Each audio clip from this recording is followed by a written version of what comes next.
खुलुमबाय बेयो बड'लेण्ड इंखं टेलिभिजन दिनै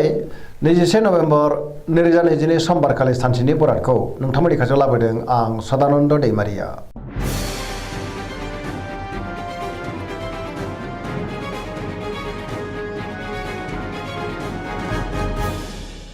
सिगां फरायनो लादों मेष राशि गिबि हांखो अ ल दिनैनि साना जोबोर मोजां गोथों आरो गोग्गो साननो रोंगोन गियाननि आंखाल जानाय नङा सोरजोंबा बाख्नाय जानोबो हागौ गुबुनजों अनजासो गारगोन न'खराव मोजां थासारि फैनो हागोन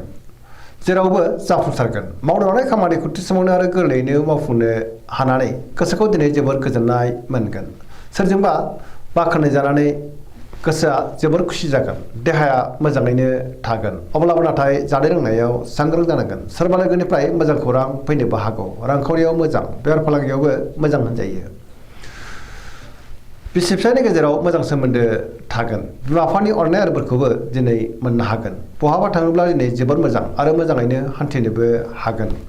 गुबुननि गोसोखौबो गोरलैयैनो बोनो हागोन गोसोनि बोलोआ बांगोन समाजाव बयजोंबो मान होजागोन लाइमोनफोरा दिनै जोबोर खुसि जागोन आरो गावबा गावनि गोसोनि साननायखौ फोरमायलायनोबो हागोन वृष राशि गिबि हांखो इ उ ब दिनैनि साना बारा मोजां नङा गोसोखौ दिनै जोबोर गुलाय गुजाय मोनगोन माबा नङा माबा मोनसे गिदिर गोरोन्थि मावफ्लांनोबो हागौ सांग्रां जानाया गाहाम गोसोनि बोलोआ लोरबांबो जानो हागौ मावनो लानाय खामानिखौ मावफुंनो गोब्राब जागोन समाजाव मान मोनगोन रांखावरियाव मोजां अब्लाबो नाथाय खरसायाबो बांगोन बेफार फालांगियाव मोजां होनजायो देहाया दिनै बारा मोजां थानाय नङा गोबां रोखोमनि देहायारि जेंनाजों मोगा मोगि जानांनो हागौ जानाय लोंनायाव सांग्रां जानांगोन गुबुननिफ्राय हेफाजाबखौ मोननो हागोन सोरबा लोगोनि हेफाजाब मोननो हागौ अब्लाबो नाथाय गोसोनि साननायफ्रा देबार नांनोबो हागौ नेगेटिभ एनार्जिनि गोहोम गोग्लैगोन आरो गोसोआव नेगेटिभ साननाय फैनोबो हागौ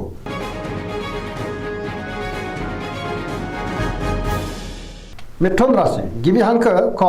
स दिनैनि साना जोबोर मोजां बयजोंबो अनसायजागोन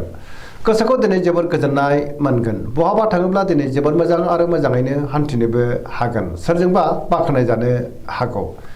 गोबां बिथिङाव जाफुंसारगोन गोसोआ दिनै जोबोर खुसि जागोन सोरबा लोगोजों मोजां सोमोन्दो लाखिनो रोंगोन आरो सोरनिफ्रायबा मोजां खौरांबो फैनो हागौ रांखावरियाव मोजां अब्लाबो नाथाय खरसायाबो बांगोन बेफार फालांगियाव मोजां होनजायो समाजाव दिनै गोबां मान मोननो हागोन गोसोनि बोलोआबो बांगोन गावनि गोसोनि साननायखौ गुबुननो फोरमायनोबो हागोन पजिटिभ एनार्जिनि गोहोम गोग्लैगोन धोरोमारि बिथिङावबो दिनै गोसो दुंखांनो हागौ लाइमोनफोरा मोजां खौरां मोननो हागौ आरो गावबा गावनि गोसोनि साननायखौ फोरमायलायनोबो हागोन कर्कट राशि गिबि हांखो ड ह दिनैनि साना बारा मोजां नङा गोबां रोखोमनि जेंनाजों मोगा मोगि जानांनो हागौ गोबां खामानियाव मुखुबबो थानांनो हागौ सोरबा लोगोजों रायखोमा जानोबो हागौ गोसोनि साननायफ्रा दिनै देबार नांगोन गोसोआव नेगेटिभ साननाय फैगोन मावनो लानाय खामानिखौ मावफुंनो हागोन रांखावरियाव मोजां अब्लाबो नाथाय खरसायाबो बांनो हागौ बेफार फालांगियावबो मोजां होनजायो न'खराव अननाय फैगोन बिदा फंबायजों मोजां सोमोन्दो थागोन देहाया मोजाङै थागोन अब्लाबो नाथाय जानाय लोंनायाव सांग्रां जानांगोन गुबुननिफ्राय हेफाजाबबो मोननो हागोन समाजावबो मान मोनगोन फरायसाफ्रा दिनै फरायनायाव गोसो दुंखांगोन आरो मोजां फिथाइ मोनगोन लाइमोनफोरा जोबोर आला खाला जागोन नेगेटिभ एनार्जिनि गोहोमबो गोग्लैनो हागौ सांग्रां जानाया गाहाम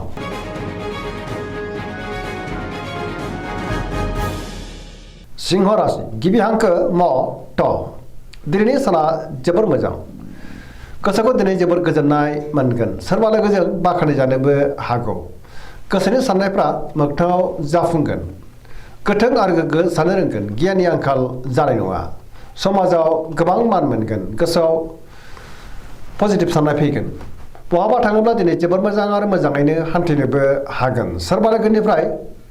मोजां खौरां फैनोबो हागौ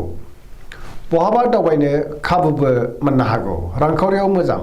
आयाबो बांनो हागौ बेफार फालांगियाव मोजां होनजायो गोसोनि साननायखौ दिनै गुबुननो फोरमायनोबो हागोन न'खराव अननानै फैगोन बिसि फिसायनि गेजेराव मोजां सोमोन्दो थागोन गुबुननिफ्राय थोजासे हेफाजाब मोननो हागौ देहाया मोजाङैनो थागोन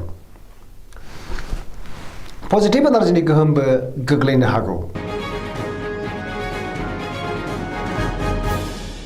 कन्या राशि गिबि हांखो प ट दिनैनि साना जोबोर मोजां माबा मोनसे मोजां खौरां फैनोबो हागौ सोरबा लोगोनिफ्राय थोजासे हेफाजाब मोनगोन गोसोनि साननायखौ दिनै गुबुननो फोरमायनोबो हागोन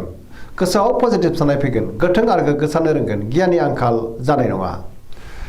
रांखावरियाव मोजां अब्लाबो नाथाय खरसायाबो बांनो हागौ बेफार फालांगियावबो मोजां होनजायो देहाया मोजाङैनो थागोन गोबां मुंदांखा सुबुंजों दिनै लोगो मोनज्लायनोबो हागौ न'खराव अननानै फैगोन बिसि फिसायनि गेजेराव मोजां सोमोन्दो थागोन गोबां खामानियाव दिनै मुखुबबो थानांनो हागौ सोरजोंबा बाख्नाय जानोबो हागौ गोसोआ दिनै जोबोर खुसि जागोन आरो पजिटिभ एनार्जिनि गोहोमबो गोग्लैगोन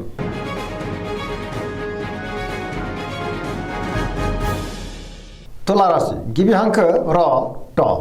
दिनैनि साना जोबोर मोजां समाजाव लोगो लेवा बांगोन गोसोनि साननाया जाफुंनो हागौ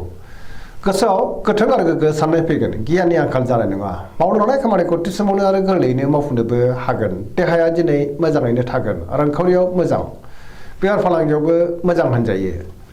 गुबुननि थाखाय गोबां मोजां खामानि मावनानै होनोबो हागोन न'खराव बिसि फिसायनि गेजेराव अननानै फैगोन बिदा फंबायजों मोजां सोमोन्दो थागोन बहाबा थाङोब्ला दिनै जोबोर मोजां आरो मोजाङैनो हान्थिनोबो हागोन सोरजोंबा बाख्नाय जानोबो हागौ गुबुननि गोसोखौ दिनै गोरलैयैनो बोनोबो हागोन सोरबा लोगोनिफ्राय थोजासे हेफाजाबखौ मोननो हागोन गोदान खामानियाव दिनै आखाइ होजेननोबो हागोन लाइमोनफ्रा जोबोर रमान्टिक जागोन आरो गावबा गावनि गोसोनि साननायफोरखौ फोरमायलायनोबो हागोन फरायसाफ्रा दिनै फरायनायाव गोसो दुंखांगोन आरो मोजां फिथाइ मोनगोन पजिटिभ एनार्जिनि गोहोमबो गोग्लैनो हागौ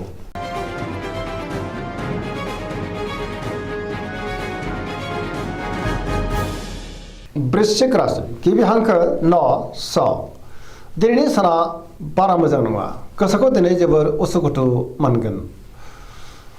गोसोआ दिनै आला खाला जागोन समाजाव लोगो लेवा बांगोन सोरबा गोजाम लोगोजों बहाबा लोगो मोनज्लायनोबो हागौ गोसोआव गोनो गोथो साननाय फैगोन मावनो लानाय खामानिखौ थि समावनो मावफुंनो हागोन गुबुननिफ्राय हेफाजाबबो मोनगोन गोसोनि साननायफ्रा नाथाय देबोर नांनो हागौ गोसोनि बोलोआबो लोरबां जानो हागौ समाजाव मान मोनगोन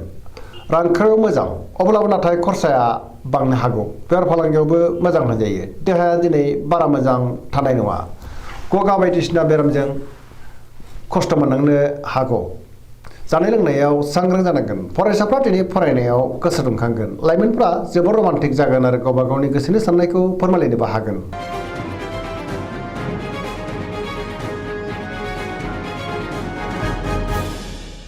धनु राशि गिबि हांखो ध फ भ दिनैनि साना जोबोर मोजां बयजोंबो गोरोबनो रोंगोन गुबुनजों मोजां सोमोन्दो लाखिनानै गोबां मुलाम्फा जानोबो हागौ मावनो लानाय खामानिखौ थि समावनो आरो गोरलैयैनो मावफुंनोबो हागोन गोसोनि साननायफ्रा दिनै मोगथाङाव जाफुंगोन रांखावरियाव मोजां अब्लाबो नाथाय खरसायाबो बांनो हागौ बेफार फालांगियाव जोबोर मोजां मुलाम्फा मोनगोन समाजाव दिनै मान मोनगोन बयजोंबो मान होजागोन देहाया मोजाङैनो थागोन न'खराव अननानै फैगोन बिदा फंबायनिफ्राय थोजासे हेफाजाब मोननो हागोन आरो बिमा बिफानि अननायफोरखौबो मोननो हागौ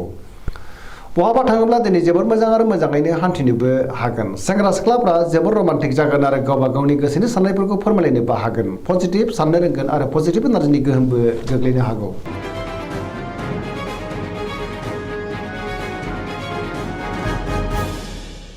मकर राशि गिबि हांखो ख ज दिनैनि साना मोजां आरो गाज्रिनि गेजेरजों बाबेरलांगोन गोसोखौ दिनै जोबोर उसुखुथु मोननो हागौ गोसोनि बोलोआ लोरबांबो जागोन गोसोनि साननायफ्रा दिनै देबोर नांनो हागौ मावनो लानाय खामानिखौ थि समावनो मावफुंनो गोब्राब जागोन माबा नङा माबा मोनसे गोरोन्थि जाफ्लांनोबो हागौ आरो सोरनिफ्रायबा थोजासे हेंथाबो मोननो हागौ रांखावरियाव दिनै बारा मोजां नङा आयनिख्रुइ खरसायासो बांसिन जानोबो हागौ बेफार फालांगियावबो खहा जानांनो हागौ सांग्रां जानाया गाहाम गुबुनजों मोजां सोमोन्दो लाखिनोबो रोंगोन मावनो लानाय खामानिखौ थि समावनो मावफुंनो गोब्राब जागोन गोदान खामानियाव आखाइ होजेननो हानाय नङा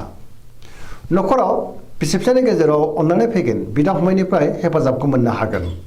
देहाया मोजाङै थागोन अब्लाबो नाथाय जानाय लोंनायाव सांग्रां जानांगोन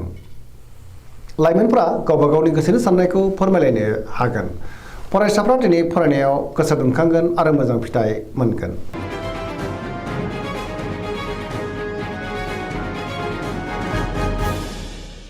कुम्भ राशि गिबि हांखो ग स दिनैनि साना जोबोर मोजां गोसोखौ दिनै जोबोर गोजोननाय मोनगोन न'खराव अननानै फैगोन बयजोंबो मोजां सोमोन्दो लाखिनो रोंगोन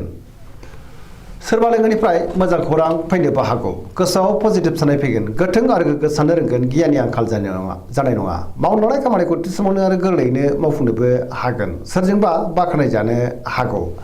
गोबां मुंदांखा सुबुंजों दिनै लोगो मोनज्लायनोबो हागौ रांखावरियाव मोजां अब्लाबो नाथाय खरसायाबो बांनो हागौ देहाया दिनै मोजाङैनो थागोन सोरबा लोगोनिफ्राय मोजां खौरां मोननानै गोसोखौ दिनै जोबोर गोजोननाय मोनगोन बिमा बिफानि अननाय आरो बोरखौबो दिनै मोननो हागौ बहाबा थाङोब्ला जोबोर मोजां आरो मोजाङैनो हान्थिनो हागोन पजिटिभ एनार्जिनि गोहोम गोग्लैनो हागौ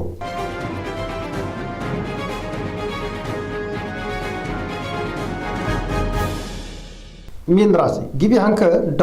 स दिनैनि साना जोबोर मोजां बयजोंबो मोजां सोमोन्दो लाखिनो रोंगोन गुबुनजों अनजासे गारगोन सिगांनि बबेबा जेंनाखौ दिनै सुस्रांनो हागोन गोसोआ दिनै जोबोर खुसि जागोन गोसोआव पजिटिभ साननायबो फैगोन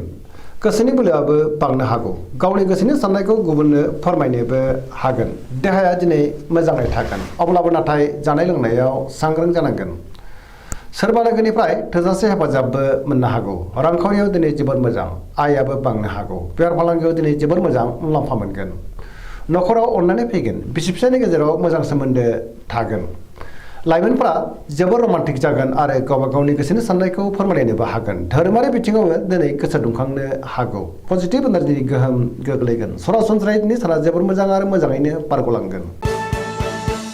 दिनैनि राशि फरायनाया एसेनोसै जोबनायाव बेखौनो खावलायो जाहाथे नोंथांमोना सानफ्रोमबो जोंनि बे बड'लेण्ड इंखं टेलिभिजनखौ नायबाय थायो आरो साबस्क्राइब खालामो लोगोसे लाइक खालामो आरो शेयार खालामो एसेनोसै गोजोन्थों